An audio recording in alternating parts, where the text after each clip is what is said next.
चलिए एक ऐसी जगह की कल्पना करते हैं जो साइज में भारत के राजस्थान से लगभग 6 गुना बड़ी है, लेकिन जिसका 80% से ज्यादा हिस्सा बर्फ की एक मोटी चादर के नीचे दबा हुआ है। ये है ग्रीनलैंड। और आज दुनिया की बड़ी बड़ी शक्तियां इस बर्फीले मैदान पर एक नया और बहुत ऊंचे दांव वाला खेल खेलने के लिए तैयार हैं। ये सवाल सुनने में ही अजीब लगता है ना? लेकिन ये सवाल तब सुर्खियों में आया जब अमेरिका ने ग्रीनलैंड को खरीदने की अपनी इच्छा एक बार फिर से जताई। पर क्यों?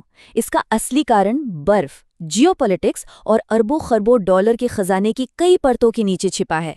चलिए इस रहस्य को परत दर परत खोलते हैं। देखिए, ग्रीनलैंड पर अमेरिका की ये नज़र कोई नई नहीं है। ये दिलचस्पी तो सदियों पुरानी है। 19वीं सदी से लेकर 1946 में राष्ट्रपति ट्रूमन की $100 मिलियन की पेशकश तक, और फिर हाल ही में दोबारा। लेकिन असली सवाल ये है कि इस बार क्या अलग है? आखिर क्यों अचानक ये बर्फीला द्वीप इतना ज़रूरी हो गया है? इसे समझने के लिए जरा ग्रीनलैंड के साइज का अंदाजा लगाइए।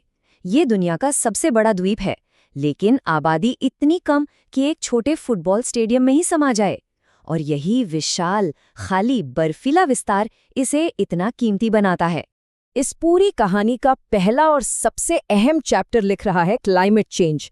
जो बर्फ सदियों से ग्रीनलैंड के राज को छिपाई हुई थी, अब वही पिघल रही है, और इसके साथ ही खुल रहे हैं नए मौके और पहले से कहीं ज्यादा बड़े खतरे। लेकिन जो बात सच में चौंकाने वाली है वो है इसकी रफ्तार। ग्रीनलैंड की बर्फ 1990 के दशक के मुकाबले 7 गुना तेजी से पिघल रही है। ये सिर्फ एक एनवायरमेंटल डेटा नहीं है, ये एक जियोपॉलिटिकल भूकंप है जो आर्कटिक को पूरी दुनिया के लिए खोल रहा है। ये पिघलती बर्फ, समझ लीजिए, समंदर में नए नए हाईवे बना रही है। आर्कटिक का उत्तरी समुद्री मार्ग जैसे रास्ते यूरोप और एशिया के बीच की यात्रा को 40% तक छोटा कर सकते हैं।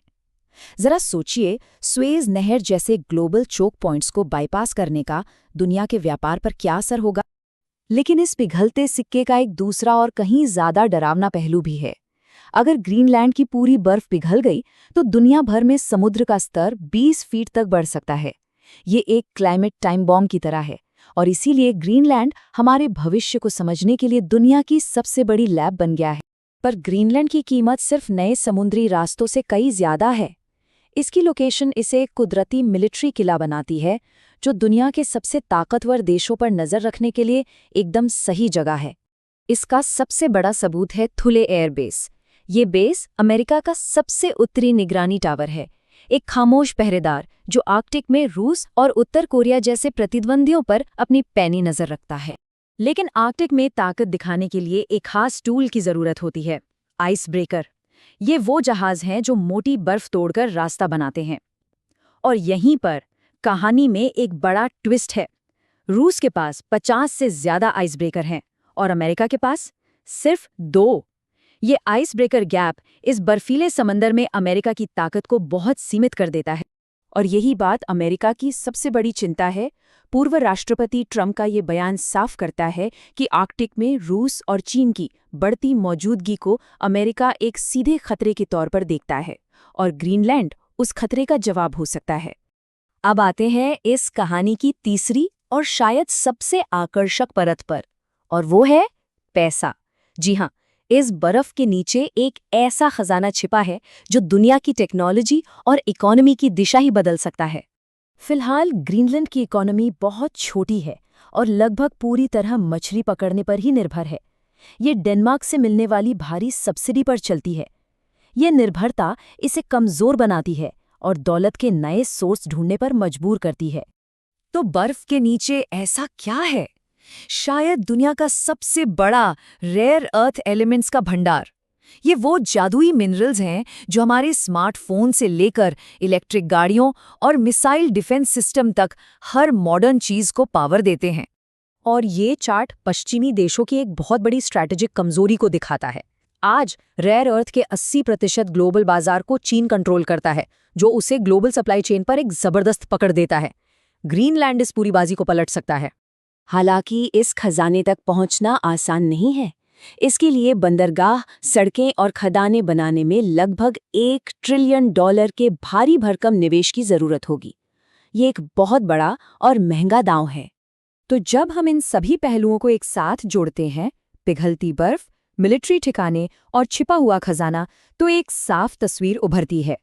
ग्रीनलैंड 21वीं सदी का नया जियोपॉलिटिकल चेसबोर्ड यानी शतरंज का मैदान बन चुका है। ये एक बहुत ऊंचे दांव वाला खेल है। अमेरिका की दिलचस्पी नेटो जैसे गठबंधनों में तनाव पैदा कर रही है। वहीं ग्रीनलैंड के लोग अपनी आज़ादी चाहते हैं। ये अंतर्राष्ट्रीय कानूनों और ग्लोबल पावर्स के बीच टकराव की एक बड़ी परीक्षा बन गया है।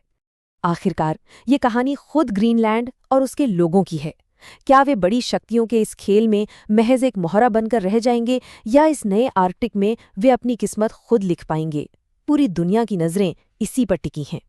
तो हम आपको इस सवाल के साथ छोड़ जाते हैं, क्या ग्रीनलैंड का भविष्य सेल्फ डिटर्मिनेशन यानी आत्मनिर्णय से तय होगा, या ये बड़ी शक्तियों के लिए महज एक स्ट्रैटेजिक प्राइज यानी रणनीतिक पुरस्कार बनकर रह जाएगा? इस पर विचार जरूर कीजिएगा। हमारा विनम्र प्रयास बस यही है कि हम ऐसे मुश्किल विषयों को आपके लिए आसान बना सके। कृपया ध्यान दें कि यह विश्लेषण केवल शैक्षिक उद्देश्यों के लिए है और यह किसी भी तरह की खरीदने, बेचने या रखने की सिफारिश नहीं है। कोई भी निर्णय लेने से पहले अपने सलाहकार से परामर्श जरूर करें। अगर आपको हमारी ये कोशिश अच्छी लगी हो तो चैनल को सब्सक्राइब जरूर करें। आपका समर्थन ही हमें ऐसा कंटेंट बनाने के लिए प्रेरित करता है। और आप इस बारे में क्या सोचते हैं, हमें नीचे कमेंट्स में जरूर बताएं। हमें आपके विचारों का इंतजार रहेगा।